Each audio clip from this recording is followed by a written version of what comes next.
Au nom du Père et du Fils et du Saint-Esprit. Aujourd'hui, jeudi 9 mars, nous méditons l'évangile de Jésus-Christ selon Saint Luc. En ce temps-là, Jésus disait aux pharisiens, il y avait un homme riche vêtu de pourpre et de lin fin qui faisait chaque jour des festins somptueux. Devant son portail gisait un pauvre nommé Lazare qui était couvert d'ulcères. Il aurait bien voulu se rassasier de ce qui tombait de la table du riche. Mais les chiens, eux, venaient lécher ses ulcères. Or, le pauvre mourut et les anges l'emportaient auprès d'Abraham. Le riche mourut aussi et on l'enterra. Au séjour des morts, il était en proie à la torture. Levant les yeux, il vit Abraham de loin et Lazare tout près de lui. Alors il cria, « Père Abraham, prends pitié de moi et envoie Lazare tremper le bout de son doigt dans l'eau pour me rafraîchir la langue, car je souffre terriblement dans cette fournaise. » « Mon enfant, répondit Abraham, rappelle-toi, tu as reçu le bonheur pendant ta vie et Lazare le malheur pendant la sienne.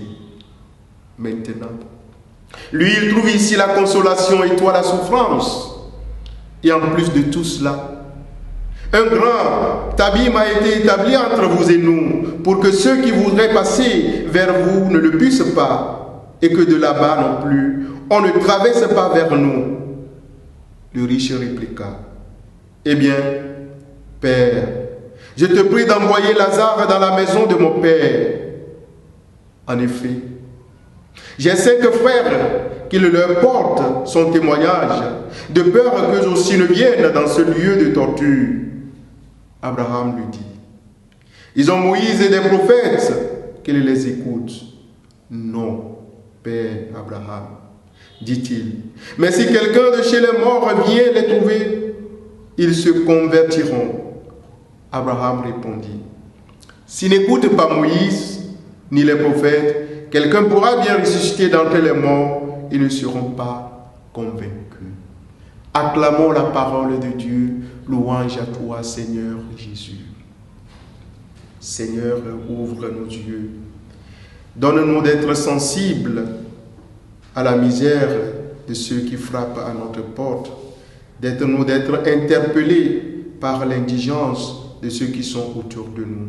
Nous te le demandons, toi qui es Dieu, maintenant pour les siècles des siècles. Amen.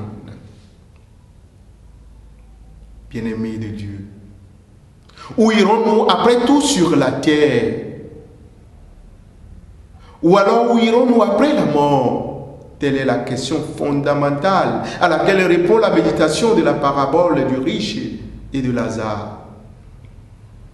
Pour moi, il me semble que c'est chacun qui décidera librement de sa place après la mort, et cela en fonction de la vie qu'il a menée ici-bas.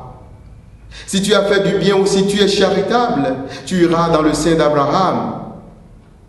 Mais si tu as passé tout ton temps à méditer, à pratiquer le mal, sache que c'est un choix volontaire qui te donne droit au feu de l'enfer. Si tel est le cas, alors mon frère, ma soeur, pourquoi ne pas choisir le bien ou la charité qui nous donnera le billet d'entrée dans la félicité céleste? Pourquoi ne pas se sentir interpellé par la voix et le cri des pauvres ou des misérables qui flânent autour de nous?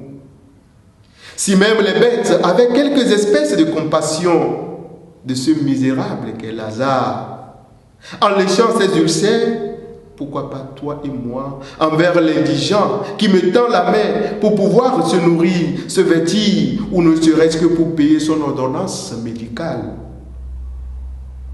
Malheureusement, nombreux sommes-nous aujourd'hui, mes frères et sœurs, à fermer nos yeux, nos oreilles et même la bouche sur l'injustice, la misère de nos frères et sœurs qui peinent. Nombreux sont au milieu de nous ces médisants, ces sanguinaires insensibles à la souffrance de leurs frères et qui trouvent leur plaisir à ramasser même ce qu'il y a de plus indigent et de plus dégoûtant dans la vie de ceux qui vivent au milieu d'eux. mon frère. Que tu sois croyant ou non, que tu sois riche ou pauvre, que tu sois roi ou gouverneur, que le Seigneur nous donne de partager ce que nous sommes et ce que nous avons avec les plus pauvres. Parce que même Lazare, qui est pauvre et qui est en jeu ici, donne ce qu'il a de plus puissant aux chiens, c'est-à-dire sa plaie, ses ulcères aux chiens, que le Seigneur nous donne, de nous donner entièrement à lui, en nous sacrifiant pour les plus petits et les plus pauvres. Et que Dieu Tout-Puissant bénisse le Père, le Fils et le Saint-Esprit. Donne ta vie à Dieu.